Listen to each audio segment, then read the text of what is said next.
En ese momento, irrumpió una novedad importante. Empezaron a aparecer las asignaturas. Ya no se trataba solamente de aprender a leer, escribir y contar.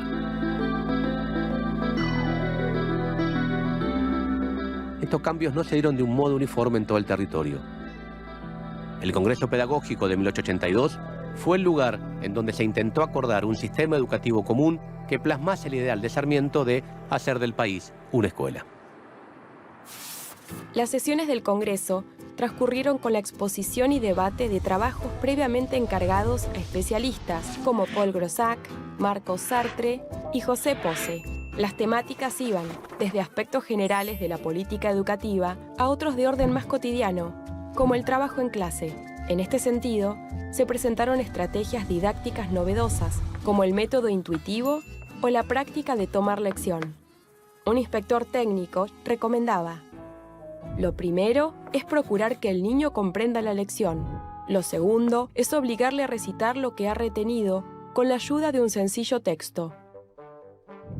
Se discutió, por ejemplo, si el contenido curricular debía ser distinto y adecuarse a cada sector social, el lugar de residencia o el género, o si debía ser uno solo para toda la población.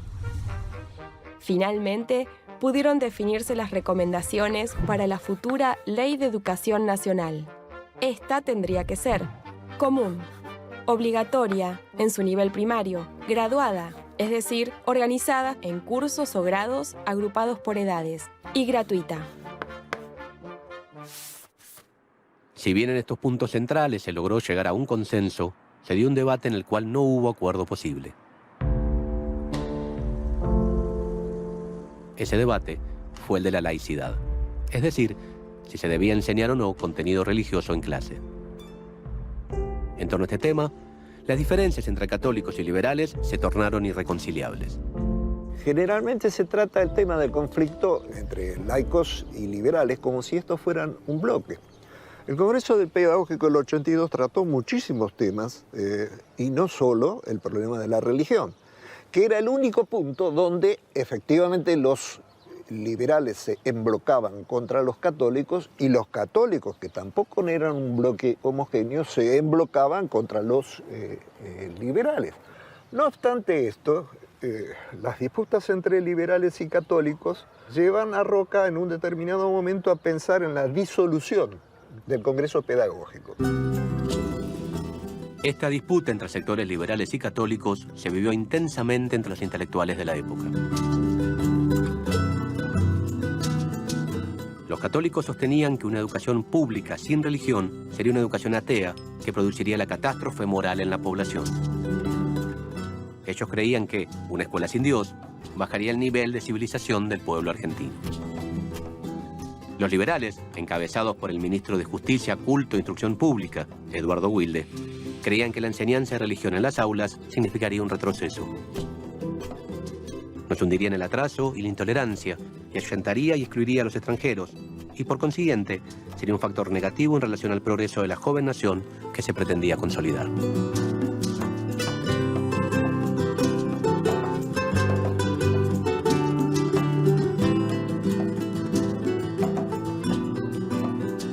En el debate del 82 y también en el debate en la Cámara de Diputados, lo que aparece es una idea de la nación como concepto, digamos, subordinado a las instituciones que heredamos de la colonia, la Iglesia, especialmente la Iglesia Católica, o bien la nación como la organizadora del conjunto.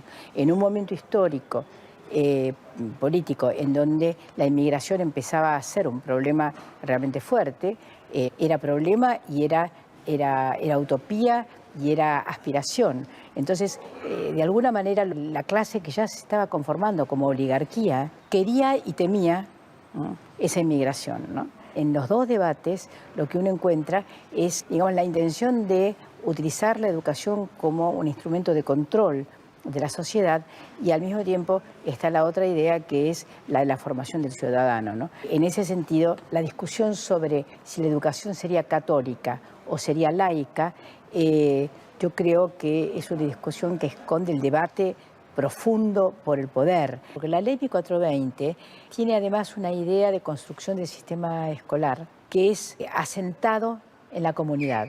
En ese sentido, Navarro Viola, que era católico, sostenía la necesidad de los consejos escolares. La idea de consejo escolar era una idea muy democrática y representativa, ¿no? La idea de que la educación pública tenía que tener una base de representatividad.